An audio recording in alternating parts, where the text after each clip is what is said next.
vencendo as aflições. E é inegável, e todos nós devemos de concordar com isso, que há no mundo e há na vida muitas aflições, não é? Há no mundo, há na vida, há em nossas vidas muitas aflições pelas quais nós passamos, as quais nós enfrentamos, aflições que nós temos que lidar. Entretanto, há entre as aflições aquelas que são mais perceptíveis, coisas que nos atingem, coisas que nos afligem, e que portanto nós enxergamos com maior clareza, com maior facilidade, que vemos e identificamos logo como um problema que deve ser solucionado, não é? Por exemplo, quando nos ocorre uma aflição, um problema financeiro, ou quando nos ocorre um problema na saúde, ou quando passamos por um período de luto,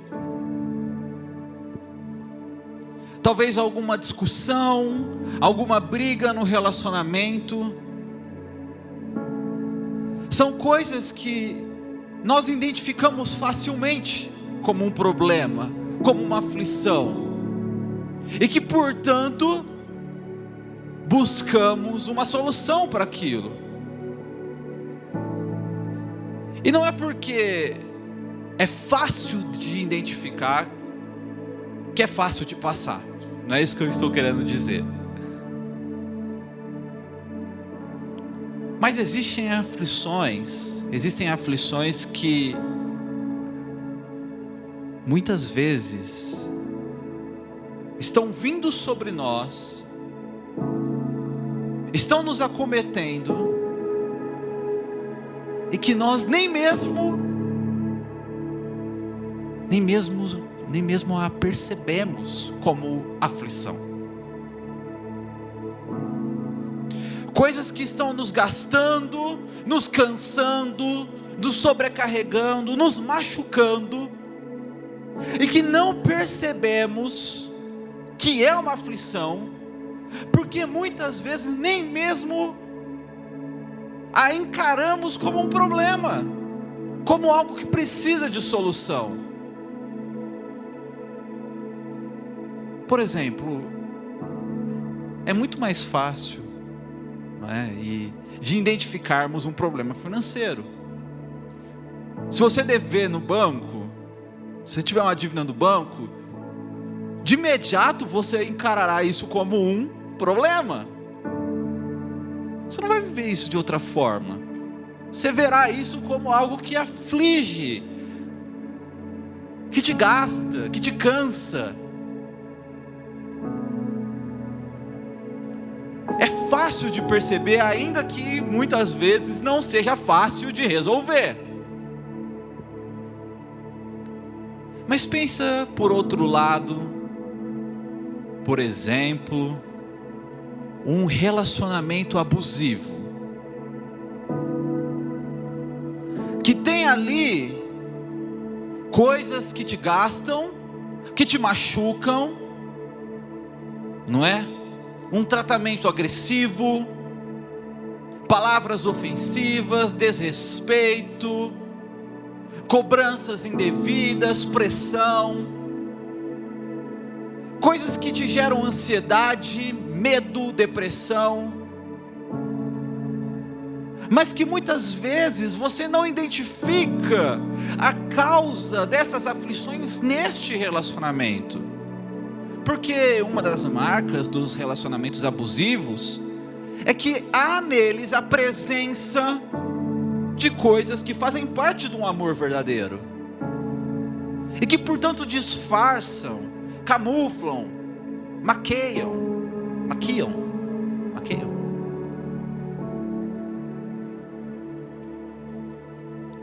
as coisas ruins E aquilo vai te machucando, aquilo vai apertando, aquilo vai te sangrando.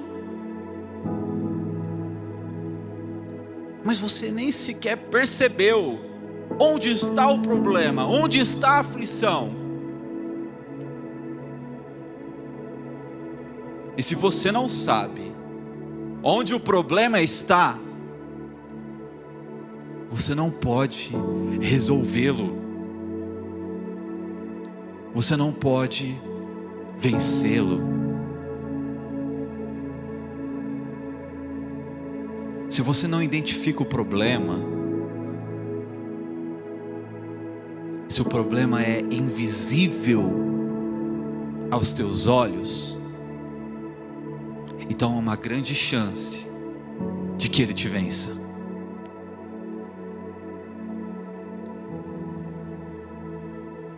As aflições que têm maior chance contra nós e que portanto podem nos machucar de uma maneira inimaginável, são aquelas que muitas vezes nós nem percebemos que estão acontecendo conosco, como uma doença terminal que cresce em nós e nos mina e nos desgasta, enquanto nós tratamos sintomas que nada tem a ver com a causa.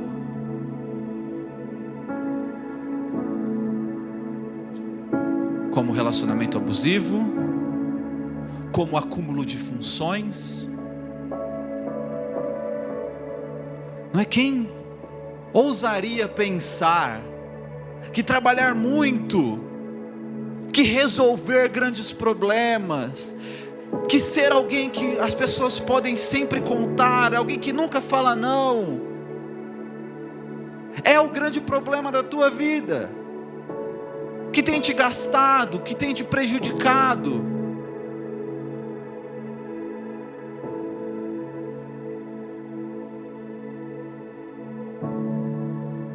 E especialmente hoje,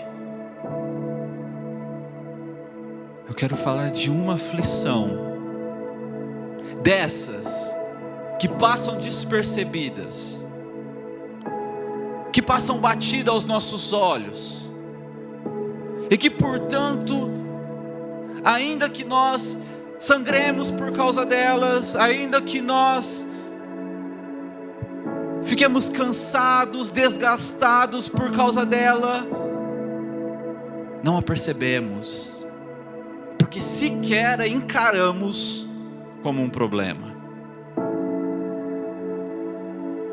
A aflição que eu quero falar com vocês hoje é a aflição da autenticidade, de ser autêntico. Nós vivemos em um mundo onde é pregado a cada um de nós constantemente, e quando eu digo pregado, eu não digo propriamente no púlpito,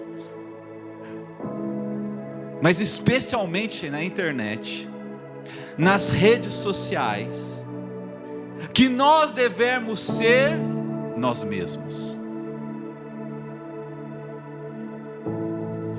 Nós vemos a todo tempo frases como: seja você mesmo, respeite quem você é, seja fiel a si mesmo, porque ainda que você desagrade a todos, você agradará o teu coração. Existe literalmente uma frase que eu vi colocarem assim: o importante é que você descubra quem você é. Ou até, quando é o jeito que eu acho mais engraçado, se é que a gente pode achar graça disso, quando coloca assim: ela descobriu quem era e nunca mais sofreu por conta da opinião dos outros. A pessoa falando de si mesma, né? É meio Pelé assim, né? Ah, o Pelé gosta.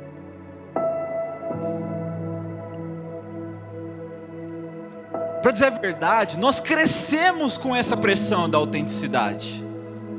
Ou você nunca escutou a seguinte pergunta: o que você quer ser quando crescer?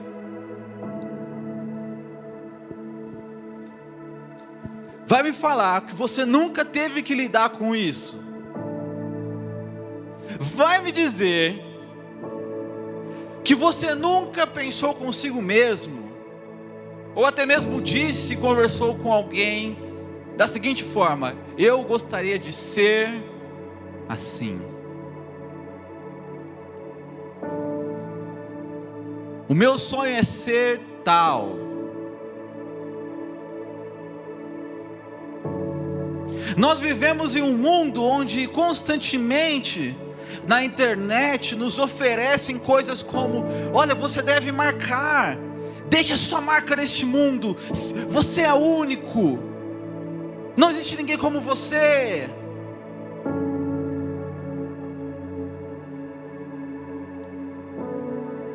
E nós escutamos isso e não pensamos primeiro: será que é isso que eu devo buscar?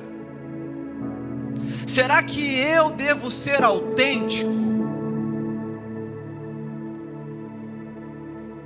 E segundo, será que existe autenticidade? Será que é possível ser um eu único, que não tem ninguém igual? E o primeiro problema que nós encontramos é que todo aquele que fala eu gostaria de ser, se esquece que já é alguma coisa.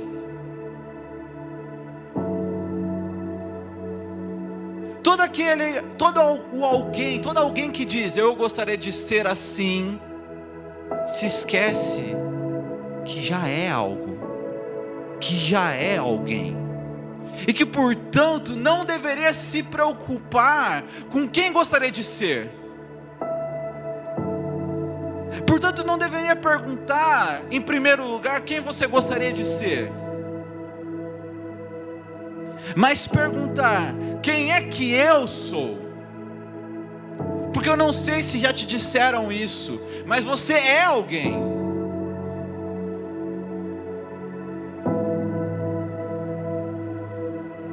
Você é alguém.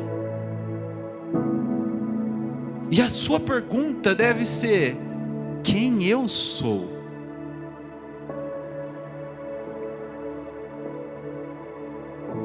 E o problema de responder a pergunta de quem eu sou é que para que sejamos alguém que se vê como único, autêntico, o original, o diferentão, nós temos que mentir para nós mesmos. Porque quando nós olhamos para quem nós somos, sabe o que nós percebemos? Que nós somos iguais.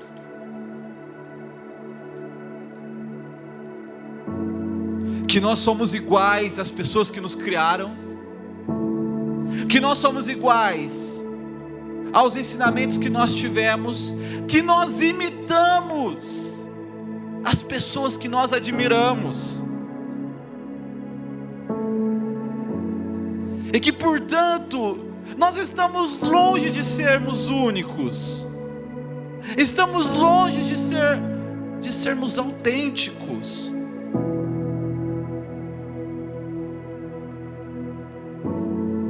Outro dia nós estávamos brincando no almoço, falando justamente disso, né? Que quando, por exemplo, quando alguém erra, quando minha esposa erra, e parece algum erro dos pais dela, a gente chama pelo nome do pai, né?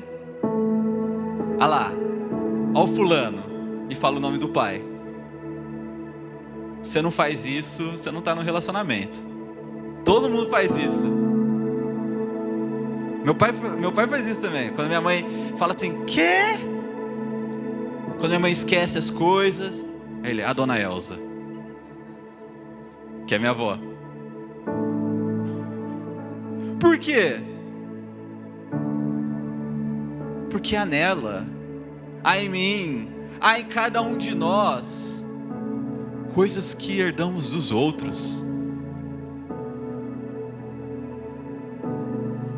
E que para nós dizermos para nós mesmos que nós somos únicos, que nós somos diferentes, que nós somos originais, que não temos nada a ver com os nossos pais, com as pessoas que estão à nossa volta, com as pessoas que nós admiramos, nós temos que mentir para nós.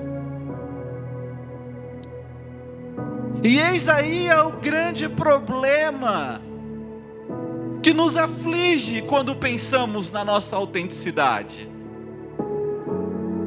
Porque para nos vermos como autênticos, temos que ser mentirosos de nós mesmos.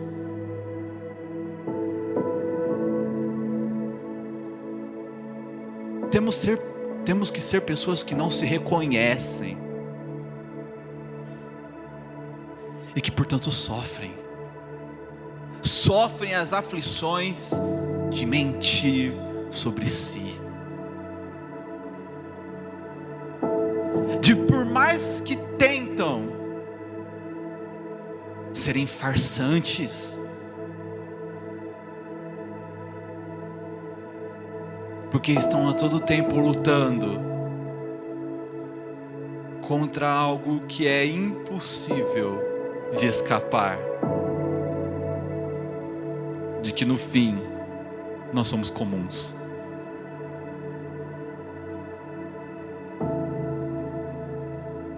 Porque enquanto nós pensamos, será que devemos buscar a autenticidade? E depois pensamos, será que a autenticidade é possível? Nós percebemos que até aquelas pessoas que nos pregam a autenticidade são cópias.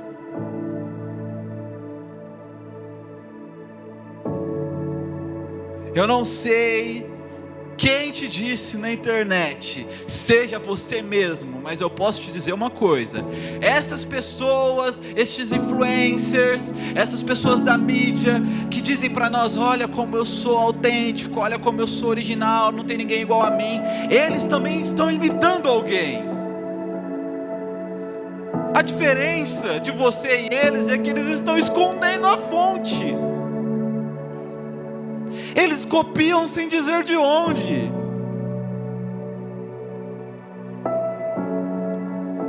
Se acham espertos por isso, quando na verdade isso é terrível. Porque é mentir para si, e é mentir de si para os outros. E nós passamos horas e horas na internet, desgostando de nós mesmos,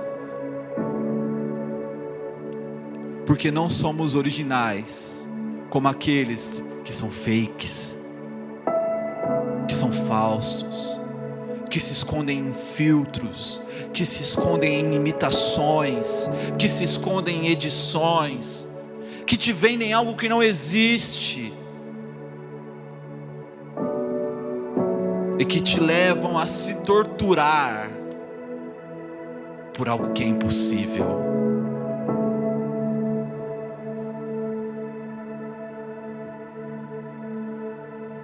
Não existe ninguém que é o único.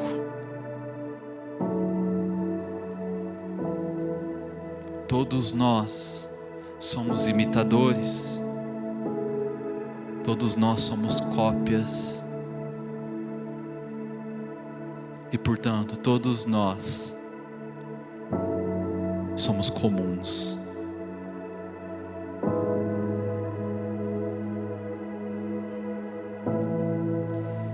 E dói ser comum. Dói porque nós pensamos muito a respeito de nós mesmos. Dói porque o nosso ego pensa muito a respeito de si. Nós pensamos que somos pais extraordinários, funcionários extraordinários, esposos, esposas extraordinárias, e que ninguém faz como nós fazemos, que temos talentos extraordinários e pensamos de maneira extraordinária. Mas quando a gente olha para a realidade, quando nós olhamos para o lado, quando percebemos o mundo além de nós mesmos, tudo o que nós vemos é que a gente é mais do mesmo.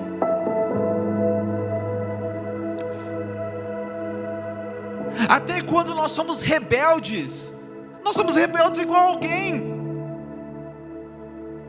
Ou você acha que você é o primeiro rebelde da história, ou você acha que você é o primeiro que pensou assim, que você é a primeira mãe, o primeiro pai que fez isso por um filho.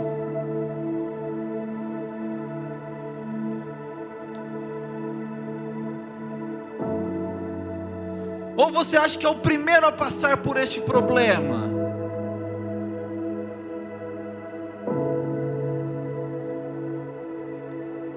A nossa busca por autenticidade é uma busca de bater numa parede, esperando que se abra como uma porta. Isto é impossível. Vamos bater, vamos sangrar, vamos viver em torno daquilo e a porta não vai se abrir. Porque no fim das contas nós somos frutos da criação que tivemos e das pessoas que nós amamos e admiramos. Por que você comprou essa roupa? Por que você leu aquele livro? Por que você escolheu este trabalho?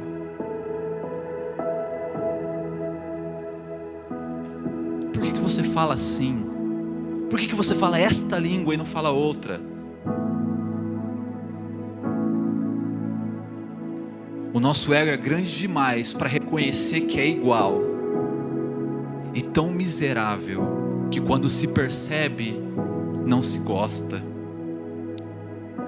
Olha que paradigma nós vivemos. Olha que dor nós sofremos. A dor de querermos ser únicos, junto com a percepção de que não somos, e por isso não gostamos de nós.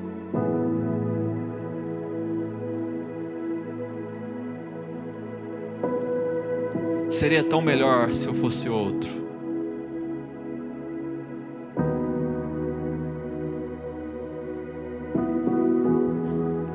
Mas só se pode ser quem se é. E nós somos fruto de quem nós imitamos. Qual é a solução para nós? Qual é a solução para nós que buscamos de maneira desenfreada a autenticidade? Primeiro, o reconhecimento de que é impossível. E segundo, a aceitação de que só podemos ser aquilo que nós podemos imitar.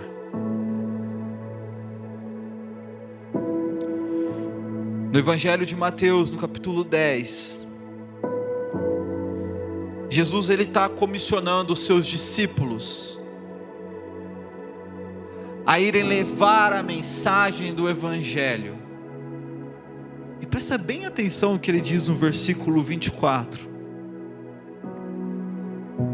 O discípulo não está acima do seu mestre, nem o servo acima do seu senhor. Basta, é suficiente ao discípulo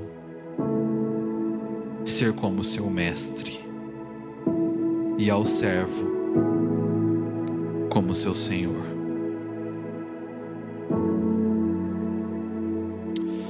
Sabe, meus irmãos, a solução para a aflição da nossa personalidade, da nossa identidade, a solução que o Evangelho nos oferece é nos conformarmos a sermos não iguais, não diferentes, mas iguais a Jesus, Jesus traçou um plano para cada um de nós. Que plano é esse? Fazer cada um de nós semelhantes a Ele. Não é este o grande propósito de Deus para nós? O apóstolo Paulo diz: sabemos que Deus faz com que todas as coisas cooperem para o bem daqueles que o amam, daqueles que foram chamados segundo o propósito de Deus. Porque os que de antemão conheceu, também os predestinou para serem conformes à imagem do seu Filho, a fim de que ele seja o primogênito entre muitos irmãos. O plano que Deus tem para cada um de nós é fazer-nos mais parecidos com Jesus, e assim nos livrar do preço que queremos pagar de sermos quem queremos ser, e passarmos a ser quem Deus quer que nós sejamos. Deus quer que você seja parecido com Jesus. Deus quer fazer cada um de nós a imagem de Cristo. E muitas vezes nós perdemos isso de foco. Estamos pensando em quem gostaríamos de ser, estamos pensando nas coisas que gostaríamos de fazer e como podemos influenciar as pessoas a serem mais parecidos conosco. Mas quando Jesus nos envia, quando Ele envia os seus discípulos, é desejo de Jesus que os seus discípulos não sejam pessoas que carreguem a sua imagem própria, mas que carreguem a imagem de Cristo, e que assim não façam outros Mikes, mas façam outros Jesus. E que assim não tenham que mais se preocupar em quem eles transformam semelhante a eles, mas em quantas pessoas, ao os imitarem, se transformam semelhante a Jesus. Nós estamos diante de um Deus que tem para nós uma obra maravilhosa, que é de nos transformar semelhante a Ele. Jesus quer te fazer parecido com Ele. E sabe o que é mais impressionante? Ainda que ninguém veja, ainda que você não influencie ninguém, ainda que ninguém aplauda, ainda que seja sem com que as pessoas percebam, Ele assiste, Ele trabalha, Ele mantém, Ele acompanha e Ele se lembra. Jesus diz no mesmo texto: portanto, todo aquele que me confessar diante dos homens, eu também o confessarei diante de meu Pai que está nos céus.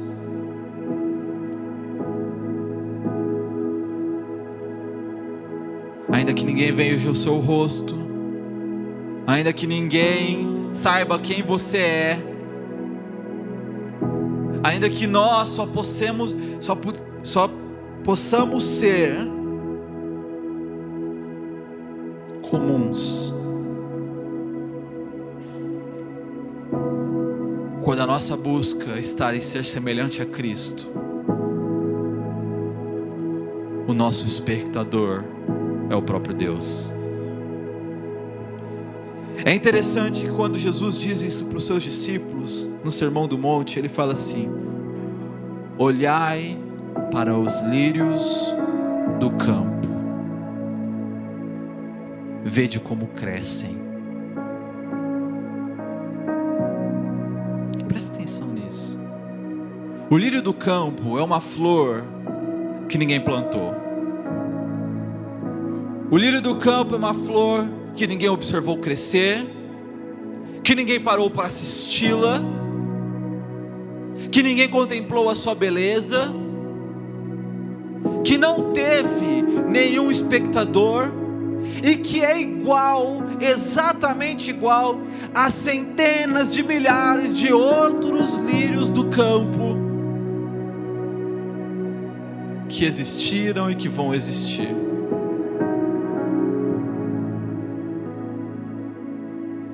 E perceba o que Jesus diz: não só olhar para o lírio do campo, coisa que ninguém faz, porque ele cresce no campo.